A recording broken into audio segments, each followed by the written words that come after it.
Hi, I'm Tanchu, and today we will be making a fan figure of Black Cat from Villainous.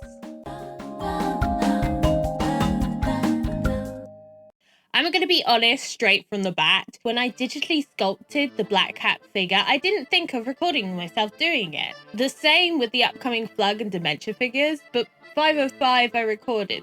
So in future, I hope to show you the digital process as well, but I'm going to take this time to explain a few things. What is a fan figure?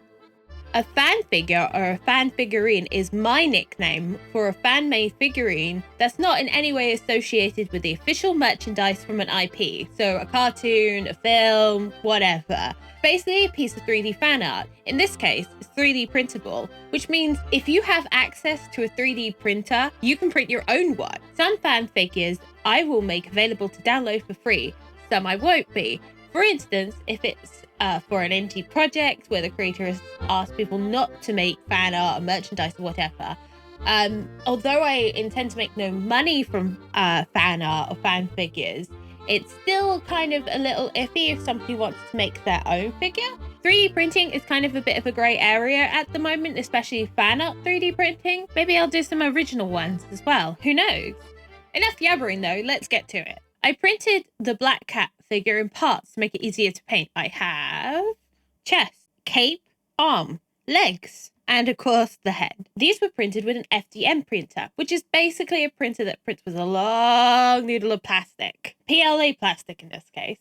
As such, you end up with ridges. Now you could just leave them and paint, or just not paint at all, but I'm going to show you the process I've been developing in order to get it smooth.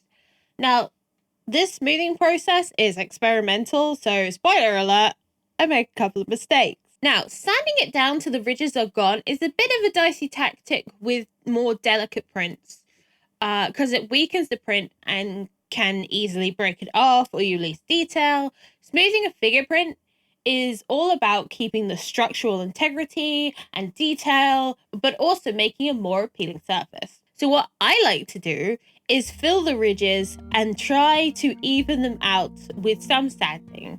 I use wood filler for this. This is the brand I have. It's non-solvent.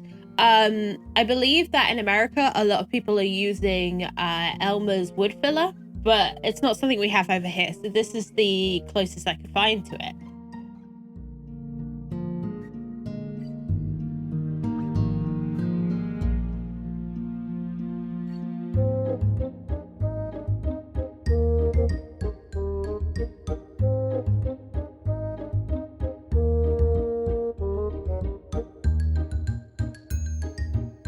When I applied the wood filler, I kind of just smeared it on, which is good for the really rough areas, but it wasn't good for the smaller areas because it kind of just clogged up the details. So this is mistake number 1. Mistake number 2 was using a Dremel for all the sanding. Speaking of sanding, it is now time for a sanding shout out. This is where I give a shout out while I sand. This video's sanding shout out goes to Reslin over on Twitter for printing Black Cat back in June. They're an amazing artist, so go check them out. If you want a sanding shout out, then use the hashtag #TanSandShout on Twitter or Instagram. You can also tag me at Tanchu on either platform.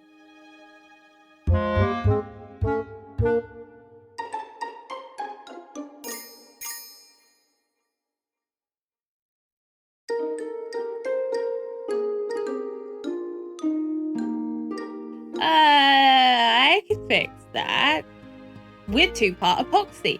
I need to do the joints too. I'm using a 2-part epoxy called Milliput. It's what I have locally.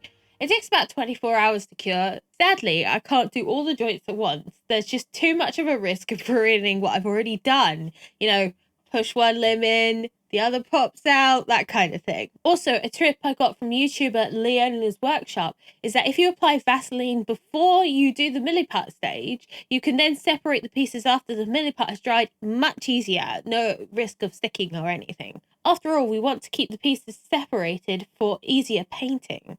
Also, side note, make sure you wear a mask and maybe even some goggles while sanding because does it get dusty. Not good for one's lungs, really. So I sanded and after a few days of sanding, I laid down a black base coat of Chaos Black, only to find out that these pieces weren't as smooth as I thought they were, and the Dremel had actively ruined a lot of the prints without me even noticing.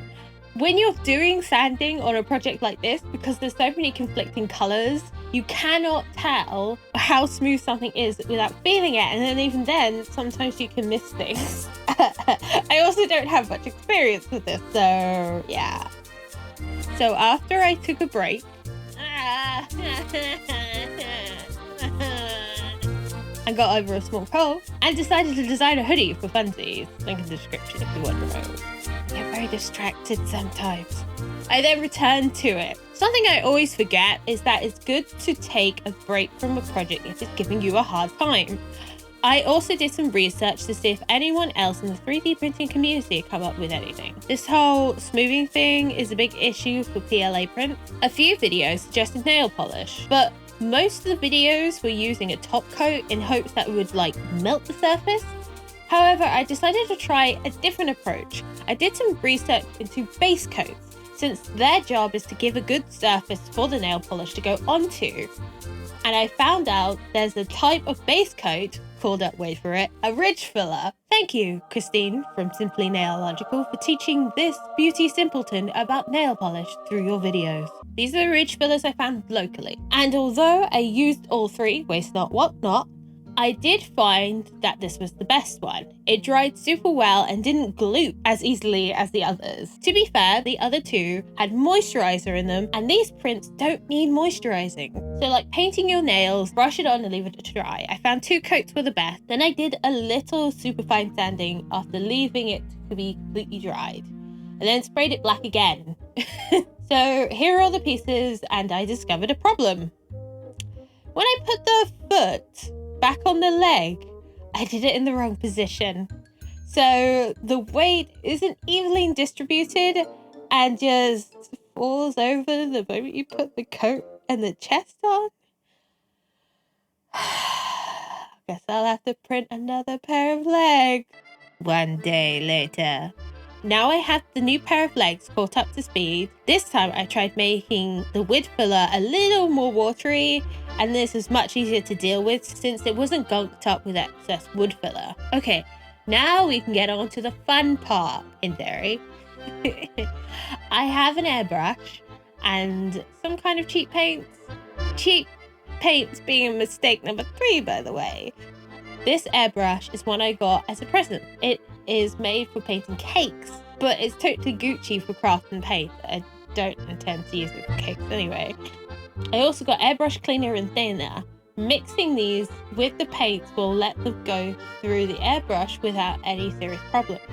And in this cute on-brand bag is a buttload of masking materials. Special marking tape, miniatures, masking fluids too. I've never used any of this before.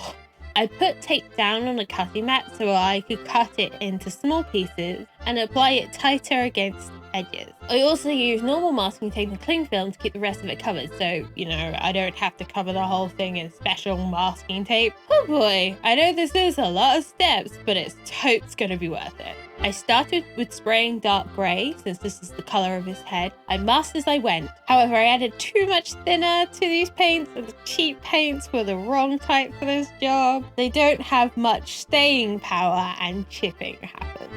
This project took a couple of weeks to do, mostly because I didn't know what I was doing. I actually went to my local Warhammer shop, not sponsored, not affiliated.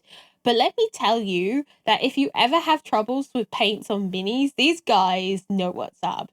The guy I spoke to even phoned around until it was determined it was the cheaper paint. Since the Citadel Chaos Black spray I used adhered perfectly to the nail varnish. There's still some question in the air if the nail varnish is somehow leaking through the Chaos Black, but experimentation is needed. Everything dry now, I can remove the masking tape, and oh boy, that's satisfying.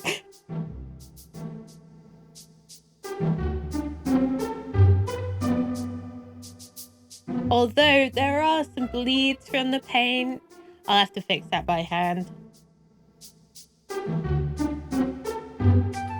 I also decided to paint Black Cat's monocle and teeth by hand to give them more of a cartoony detail.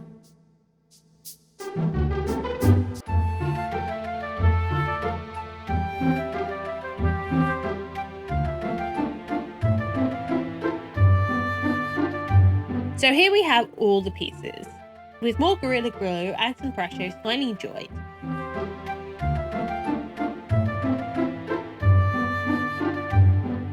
Though I'm not a big fan of the join lines being so big, a mixture of my terrible model splitting skills and physical joining skills caused the problem. This time I'll use some liquid green stuff to make the gaps less obvious.